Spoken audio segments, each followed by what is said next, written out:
Les études autochtones sont indéniablement en vogue depuis quelques années au Québec, comme peuvent en témoigner les efforts de l'Université de Montréal à développer la recherche de ce secteur dans la dernière année. Or, en s'intéressant aux cultures amérindiennes aujourd'hui, il est difficile de passer sous silence les dimensions éthiques et politiques sous-jacentes aux recherches concernant ces communautés, en raison de l'héritage colonial qui continue à s'imposer dans le paysage des Amériques. En effet, l'affirmation grandissante d'un mouvement décolonial autochtone, prenant ses racines non seulement dans les communautés, mais également dans l'institution académique, appelle à de nouvelles façons de conceptualiser les dynamiques d'affirmation identitaire et politique engagées dans un processus de désarticulation de l'hégémonie épistémique occidentale.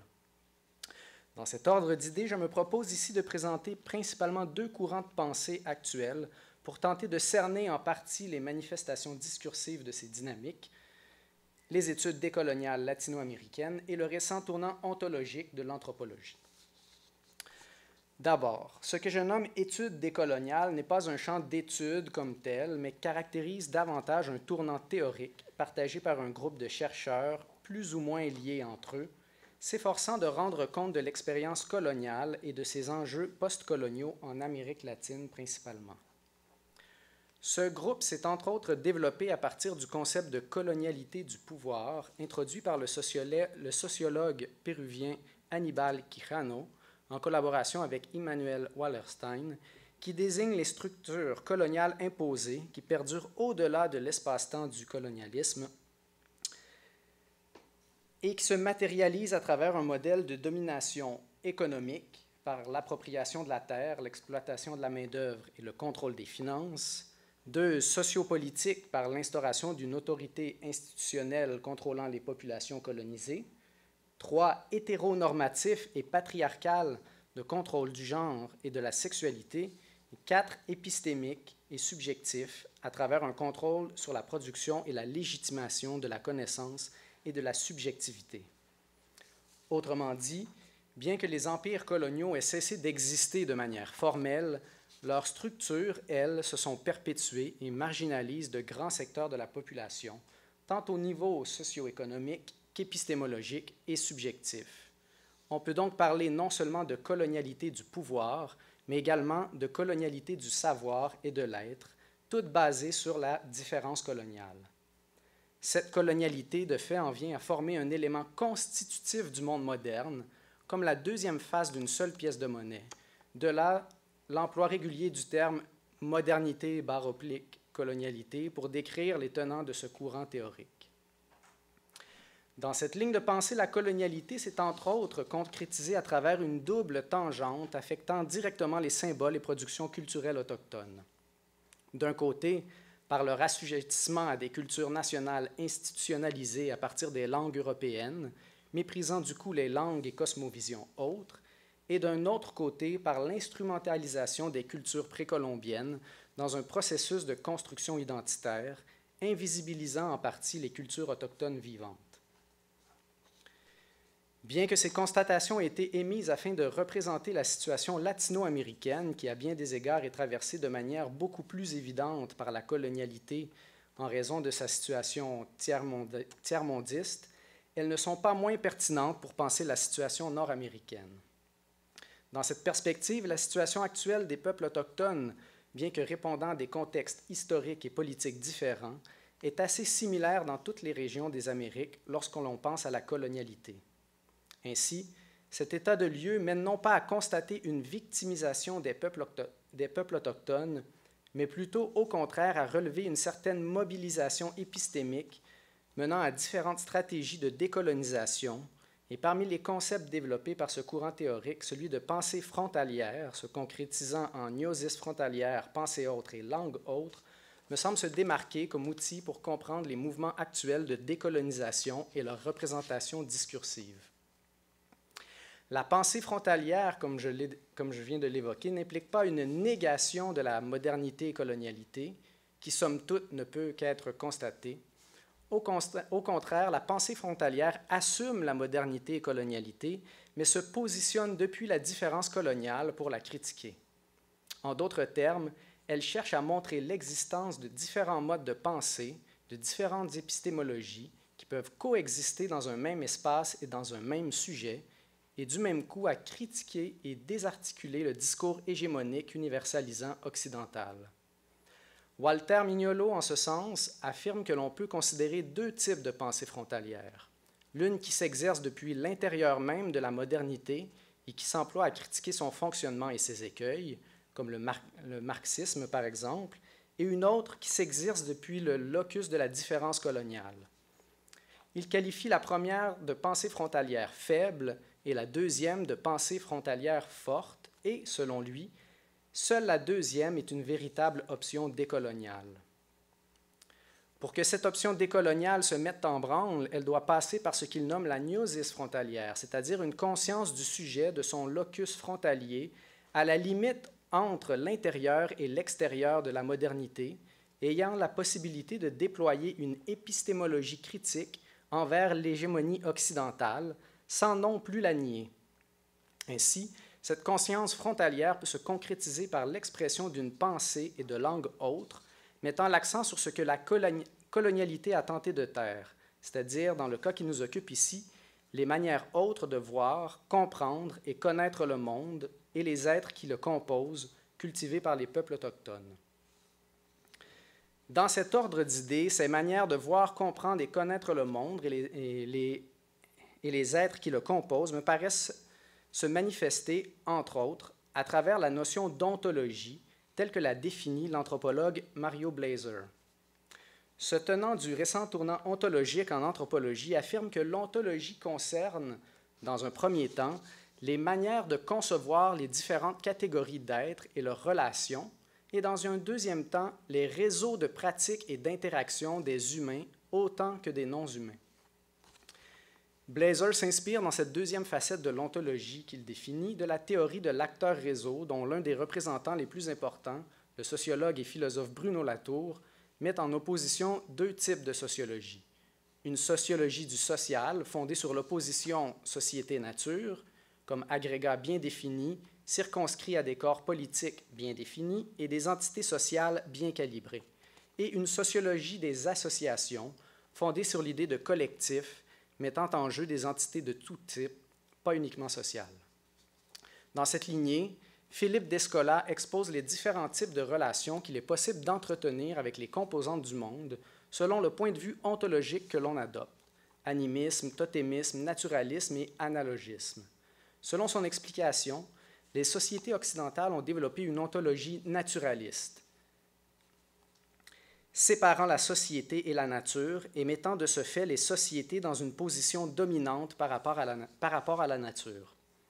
Les peuples autochtones, pour leur part, n'ont pas opéré une telle séparation et, selon leur point de vue ontologique, entretiennent un rapport à l'existence fort différent, établissant tout un éventail de conceptions de ce que sont les êtres et les relations entre humains et non-humains. Cette catégorisation tend à montrer que les cultures ne cultivant pas une ontologie naturaliste sont écocentriques, c'est-à-dire, comme l'affirme Mark Smith, qu'elles conçoivent l'être humain comme une simple partie d'un écosystème plus grand qu'eux-mêmes, partagé avec des entités non humaines dont ils n'occupent pas nécessairement le sommet de la hiérarchie éthique. Évidemment, comme ces ontologies sont des manières de voir le monde et de ce fait sont principalement définissables à travers les modes de vie, c'est-à-dire les pratiques quotidiennes, les anthropologues s'en servent comme de concept pour orienter les résultats d'observation sur le terrain ou pour interpréter les mythes de la tradition orale. Cependant, il m'apparaît que lorsqu'elle est utilisée par les Autochtones eux-mêmes à travers leurs discours, l'ontologie participe de la pensée frontalière et devient un outil d'affirmation identitaire et politique. En ce sens, je rejoins en partie la conceptualisation du philosophe Temagami Dale Turner, qui, de son côté, distingue deux types d'activités philosophiques chez les Autochtones, l'une ancrée dans les pratiques des communautés, qu'il nomme spiritualité, et l'autre engagée politiquement, qu'il dit une philosophie critique. Maintenant, pour illustrer mon propos, je vais maintenant présenter comment se manifeste l'ontologie amérindienne dans trois types de discours différents. Le discours littéraire à travers le roman La saga des Béotucs de Bernard Asséwini, le discours académique à travers les essais d'histoire de Kanata de l'historien Wendat Georges Sioui, et finalement le discours politique à travers une déclaration de Idle No More, Québec. Commençons par le roman d'Assiniwi, publié en 1996, qui relate l'histoire de la nation béotuc ayant vécu sur l'île de Terre-Neuve. Cette œuvre emprunte une voie à la limite de plusieurs traditions discursives dont son auteur semble se servir délibérément. On se retrouve devant un roman, donc une œuvre de fiction, au ton historique, l'auteur est également historien, et en grande partie narré à travers la voix des porteurs de la tradition orale béotuc qu'on nomme mémoire vivante. D'emblée, l'auteur nous met devant un récit raconté depuis la différence coloniale. Son auteur est métis, cri algonquin et québécois, et le récit est porté par les propres béotucs, mais dans la langue, l'écriture et le genre littéraire de l'autre moderne. Manifestant des caractéristiques de la pensée frontalière, l'auteur utilise tout au long du roman la langue béotuc pour faire référence à une série d'objets, de personnes et de lieux, et nous met devant la logique de la pensée orale en décrivant une culture dont la tradition s'appuie sur une logique de transmission autre. Mais la pensée autre se manifeste principalement dans la description de l'ontologie béotuc. En effet, Assiniwi nous montre comment la nation béotuc perçoit le monde et les divers êtres qui s'y trouvent, comment elle entretient des relations avec ces divers éléments et comment cela se traduit dans leurs pratiques sociopolitiques. De cette façon, lors du départ de l'ancêtre Anin, son peuple, les Adaboutiques, est divisé en deux clans dont les totems sont le phoque et la loutre. On laisse donc entendre qu'ils vivent selon une ontologie totémique. Lorsqu'Anin est de retour de son long voyage autour de l'île, il fonde un nouveau clan, celui de l'ours, et unit les trois clans sous la bannière d'une seule nation, les Béotucs. Cette nouvelle nation, bien qu'étant formée de trois clans, se veut plus inclusive en accueillant entre autres des Scandinaves en son sein, et de nouvelles règles éthiques et politiques se mettent en place. Ainsi, les femmes auront des représentantes dans le Conseil de la Nation, on verra même une femme à la tête de la nation plus tard dans le roman. Des hommes comme des femmes peuvent être des guerriers protecteurs de la nation. Les règles matrimoniales ont une certaine flexibilité selon les écarts démographiques entre hommes et femmes. Les animaux, bien qu'ils restent avant tout des proies pour que les humains puissent s'alimenter, méritent respect et considération, etc., etc. De cette manière, Assiniwi, tout au long du roman, met en valeur la société béotuc et illustre une manière autre de voir et de vivre dans le monde. Maintenant, comme l'affirme la critique Marie-Hélène Janotte, l'auteur semble cependant offrir une vision plutôt manichéenne du contact entre les cultures autochtones et européennes, en n'offrant que peu de nuances quant aux intentions et agissements des Occidentaux du récit, décrits de manière plutôt négative. Cependant, ce renversement des choses me semble justement une stratégie décoloniale et nous offre une autre version de l'histoire, la vision des vaincus, pour reprendre l'expression de Nathan Wachtel. Dans un autre ordre d'idées, examinons maintenant les histoires de Kanata de George Siwi. Cet auteur, plus connu pour son auto-histoire amérindienne de l'Amérique, nous offre dans ce livre une série d'essais constitués à partir de conférences données en français et en anglais sur une période d'environ 15 ans lors de congrès et séminaires universitaires. La pensée frontalière de Siwi se manifeste premièrement dans cet ensemble d'essais à travers une manière différente de penser le discours académique. En effet, Siwi nous offre un mariage entre la tradition autochtone de transmission des savoirs, basée sur l'oralité, les récits et l'expérience directe, et la tradition académique occidentale. Ainsi, ces réflexions se basent autant sur les mythes Wendat, les récits historiques amérindiens et ses expériences spirituelles personnelles, que sur des références d'historiens et anthropologues occidentaux reconnus. Il offre à bien des égards une réflexion critique qui rejoint la catégorisation de Turner que j'ai évoquée plus tôt, c'est-à-dire un discours se projetant dans la sphère du politique tout en gardant en sa base une vision du monde amérindienne. À ce propos, et pour revenir à l'ontologie, l'un des thèmes récurrents aux essais de ce livre est la revalorisation de la pensée circulaire matricentriste autochtone, opposée à la vision linéaire patriarcale occidentale. Cette pensée circulaire défendue par Siwi nous met justement devant une ontologie différente de l'ontologie naturaliste occidentale, en insistant sur la complémentarité et la relationnalité de tous les êtres et composantes du monde, humains et non humains.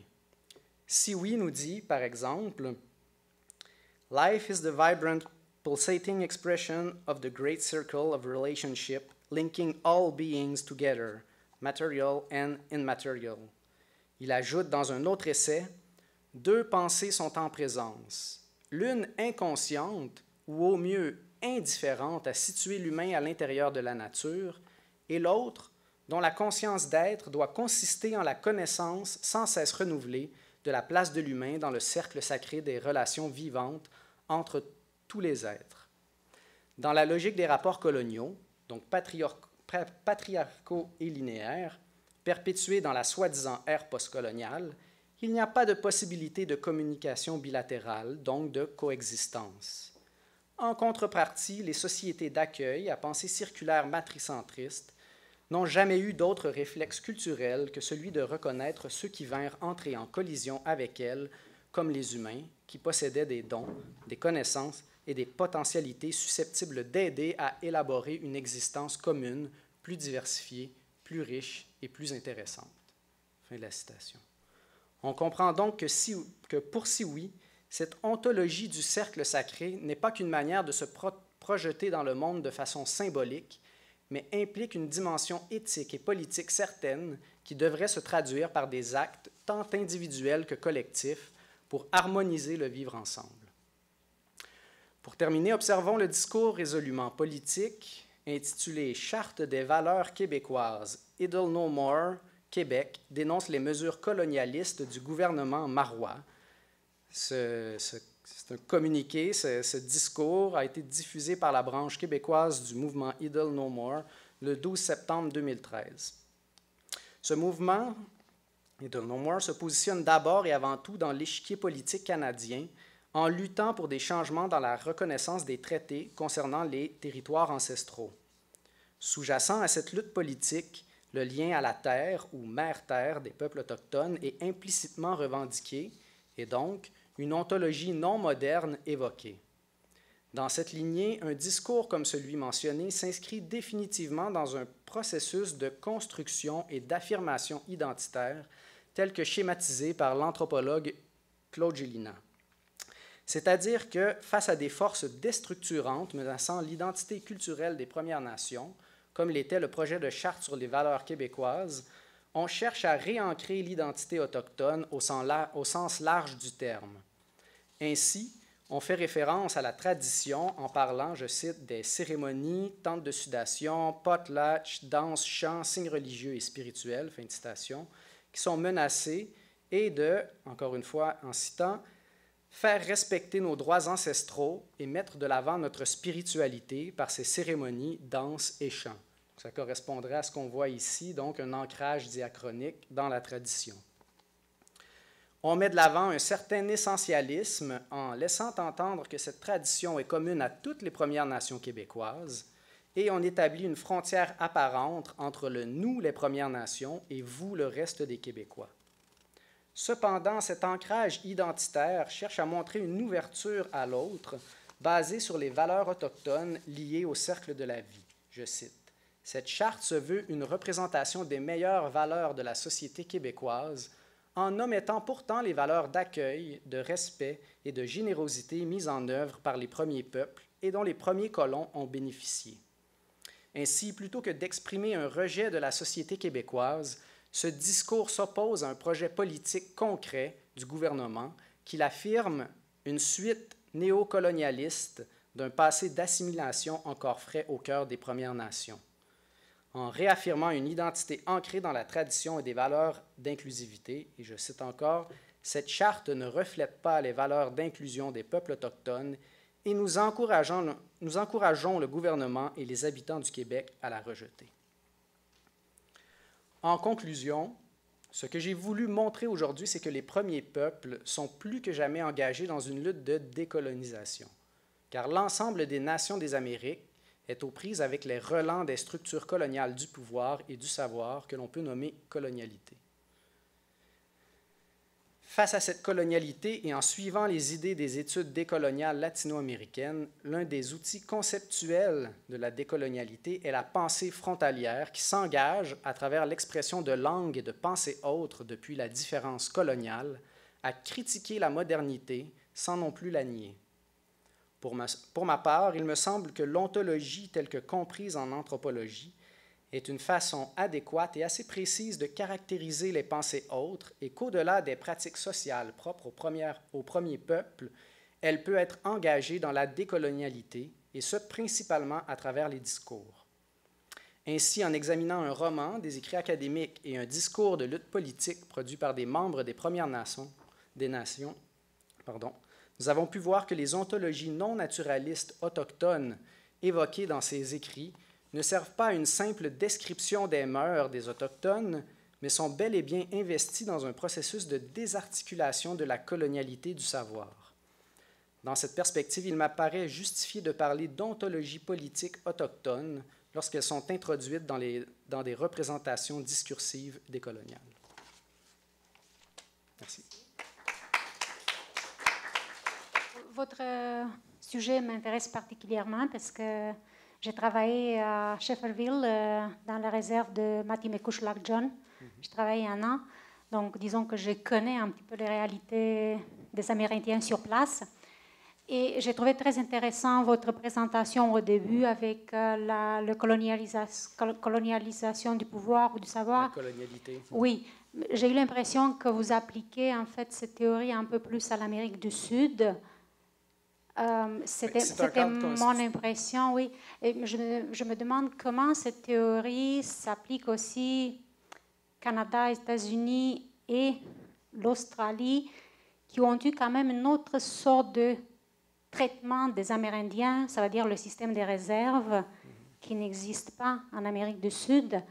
Donc, votre modèle, je ne sais pas si vous faites vraiment la distinction entre le genre de colonialisme du pouvoir en Amérique du Sud et les 3 colonies de peuplement qui étaient les trois pays. Donc, et présentement, si vous trouvez que, parce que les réserves, surtout au Canada, ce sont des structures très rigides. Donc, de quelle manière vous appliquez ce terme de décolonialisation lorsque ces systèmes figés sont là pour rester? Mais en fait, effectivement, ce modèle, si on veut, théorique, vient de théoriciens latino-américains. Maintenant, je pense que le terme de colonialité comme outil conceptuel s'applique à peu près tous les peuples qui ont été colonisés par l'Occident au cours de son histoire. Évidemment, ça a été pensé pour l'Amérique latine, mais si on pense au modèle de domination comme on l'explique ici, la colonialité, ce n'est pas le colonialisme, ce sont les fonctionnements d'un colonialisme qui perdurent à travers l'histoire. Donc, cette domination-là économique, sociopolitique, hétéronormative, épistémique, elle est encore présente autant en Amérique du Sud qu'au Canada. C'est-à-dire que c'est une imposition, si on veut, d'une géopolitique de la connaissance, c'est-à-dire que la connaissance occidentale a justifié le colonialisme et est encore bien présente, c'est-à-dire que les savoirs qui sont issus des communautés autochtones sont peu présentes, si on veut, dans les discours philosophiques, académiques, mainstream, si on veut. Et puis, la colonialité s'applique complètement au Canada. Et puis, les mouvements décoloniaux sont aussi présents ici qu'en Amérique latine. Puis, si on reprend ce que Adam disait dans sa présentation avant en parlant de Taya Yake Alfred, on est vraiment dans ce registre-là, c'est-à-dire où on cherche à remettre de l'avant les valeurs autochtones qui ont été dénigrées, si on veut, au cours de l'histoire. Donc, ce modèle de colonialité qu'on peut ici, j'ai écrit colonialité du pouvoir, mais qui concerne la colonialité, c'est du pouvoir, du savoir et des sujets et des êtres. Et elle est applicable à peu près à toutes les communautés qui ont été colonisées par l'Occident, avec un grand O, si on peut dire.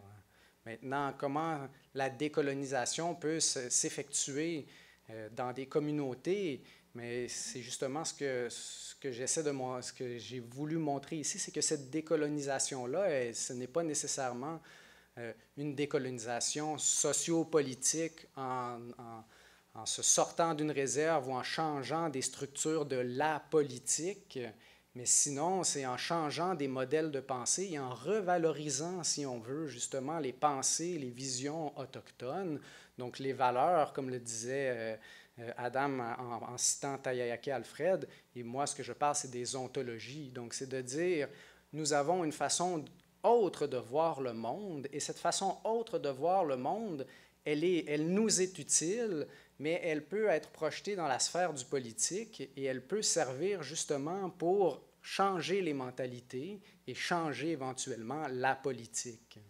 Donc, vous pensez que ce système, donc, c'est compatible avec le système des réserves?